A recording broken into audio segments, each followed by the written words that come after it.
Alright, so we're going to get started on the replacement of this power steering pump in this 4Runner.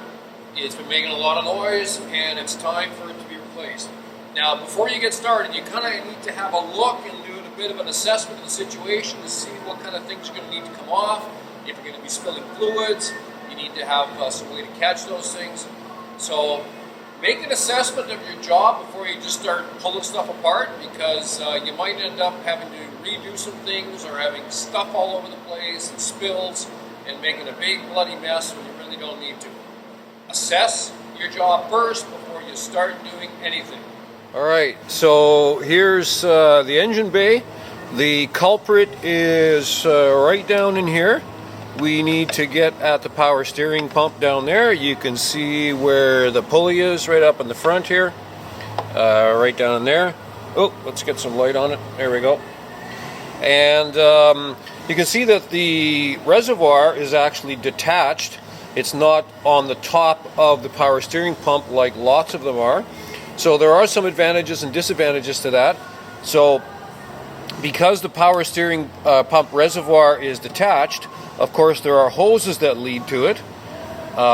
So those hoses are going to have to be detached in order to get the power steering pump out of there. We have some intake that we need to take off here, and it looks like we should be able to get access to it fairly easily after that. Alright, now the first thing I'm going to do is I'm going to detach the intake here. And one of the things I wanted to point out was that power steering pumps will often have a vacuum hose attached to them, and there's a good reason for that. When your vehicle is stationary and not moving, if you turn your wheel back and forth, it's going to put a lot of pressure on that power steering pump, and that power steering pump is going to work really hard, and that's going to make your engine work hard as well. If it does that, the vacuum that's created by the extra work of the power steering pump is going to let the engine know that it needs to rev up a little bit and increase in RPM in order to absorb and accommodate for that extra pressure that the power steering pump is putting on your engine. So that's why there's a vacuum hose attached to most power steering pumps. And so we're going to detach that at the top here, as well as of course the intake over here, and just get rid of this whole air box. Okay, so I'm getting the clamps off that hold on the air box. I'm taking the engine cover off there, that fancy V8 4.7 cap that goes on, and getting access to the intake clamps. Get all that intake off, get those hoses out, those vacuum hoses, and you should be good to go.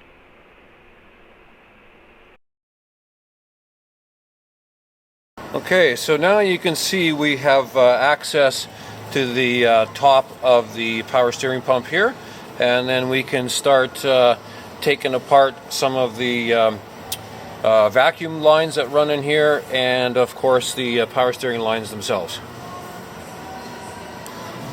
Okay, so I'm just going to find it easier to take off this coolant line because it's kind of in the way of getting access to the front of the power steering pump here. So I've already backed the clamp off, and now I'm just going to pop this off, but of course it's going to leak a little bit of coolant, so I've got a catch pan underneath here, which is what you want to do to make sure you don't make a mess in your garage.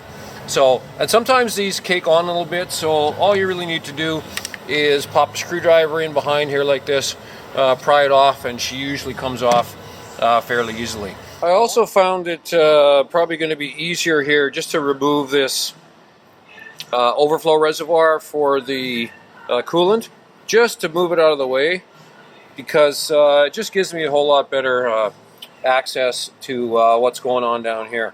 So all it takes is just 3 little bolts holding that overflow reservoir on there. Just move it out of the way. Gives you lots of access down here. Now you can really see kind of what's going on down here. Okay, so before I went too much further, I actually got the pump that the auto wrecker sent me, And so I'm having a look at that right now just to give me an idea of what I'm going to need to do to find the bolts that hold this thing on to the engine block, and also any other hoses or connections and fittings that might have to go onto this thing. So it's actually quite simple.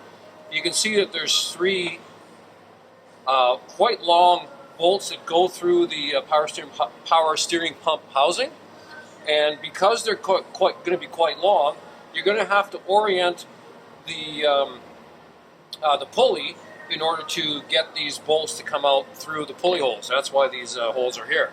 And so I don't even have to take off the pulley off of the old one. I can just take the serpentine belt off, get the socket and the extension through here, remove these bolts, and then pull the whole pump right off. There's only two connections, a high pressure and the low pressure that goes through the reservoir, and those are the only two connections that I really need to disconnect. This replacement should take not very long at all.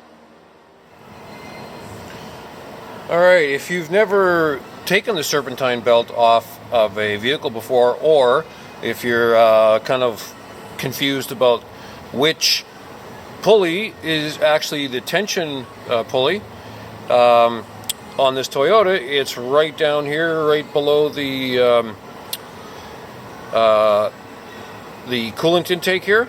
And so you get yourself a 14 mil socket, get yourself a wrench, a ratchet on there, and when you pull this down, as you can see, it releases tension on the belt, and then you just pull the belt off.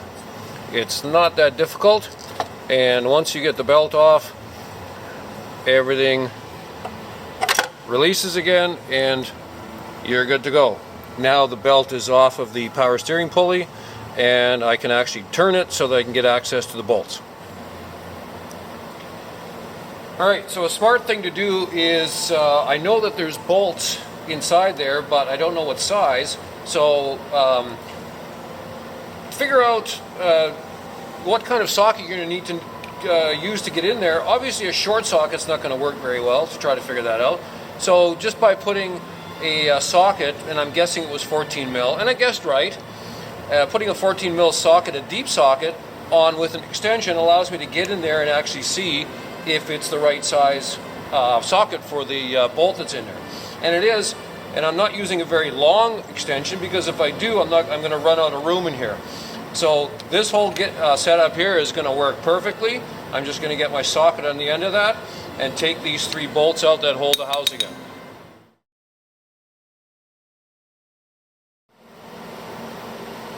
Okay, so I've got the new pump ready to go. What I did was I took the old hose off, the reservoir hose off here, reconnected it here. These clamps are really easy to move, take on and off, but you really have to make sure that you move them off of the fitting. Otherwise, if you leave them on this area here and try to take the hose off, you're done trying to actually slip this thing on and off. So these actually clamp fairly easily, as long as you get the right wide pair of pliers on here. Clamp them like this, pull them back here, and then you can wiggle this hose on and off. It's actually quite easy. Now you can adjust the angle of this hose, because it's going to have to be adjusted when you put the connection onto the reservoir. But down here, as long as this, you try to make sure it goes back in the same imprint that it had left in the hose there, and then it'll seal pretty good. Okay.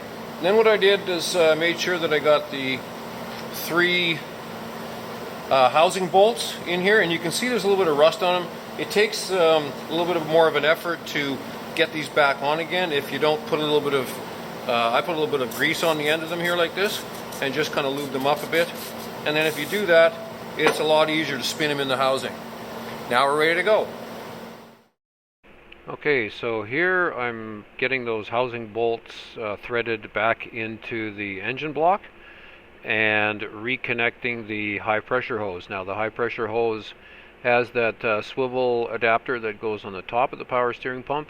You need to tighten that swivel adapter back down to the power steering pump once you have the hose connected, and make sure everything's nice and tight in there. It is a high pressure hose, so you don't want anything leaking. Once all that's connected, we'll get the upper hose connected. And we're going to use the pliers there to move that clamp in position and slide it back up once we have the hose over top of the connecting fitting, and try to make sure that that clamp goes back in the same imprint that it was in last time, because then you won't have any leaks. And then there's another vacuum line that goes back onto the top of the power steering pump, and you should be good to go there. Okay, here now we need to reattach the upper coolant hose. And again, make sure that when you put those clamps back in place that you try to get them in the original imprint on the hose. Makes it a whole lot easier for them to seal properly.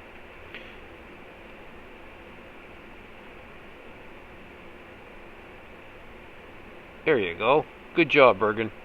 Okay, we lost an awful lot of power steering fluid, and we need to replace that. So fill up the reservoir, wipe up any overspill, clean up all your big mess, and let's get the air box reattached. So the air box gets put back in the same way it came out, and reattach all of the vacuum lines that need to be reattached, and it's a fairly simple process to get all of that stuff back together again.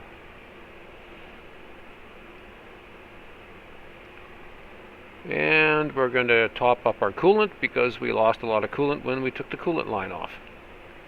Alright, so we got it all changed up, everything's back together again, filled up the power steering fluid again, reattached all of the intake, got the serpentine belt back on there, and put a little bit of power steering fluid conditioner in here, just to try to get the air bubbles out and seal any vacuum leaks or anything, and took her for a test drive.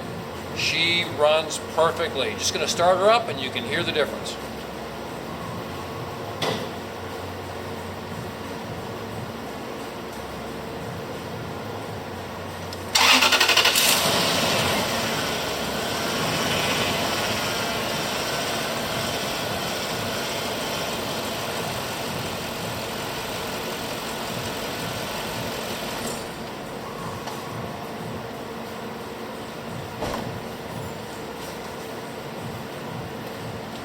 Beautiful, nice and quiet. Turn the steering wheel, can hardly hear a thing.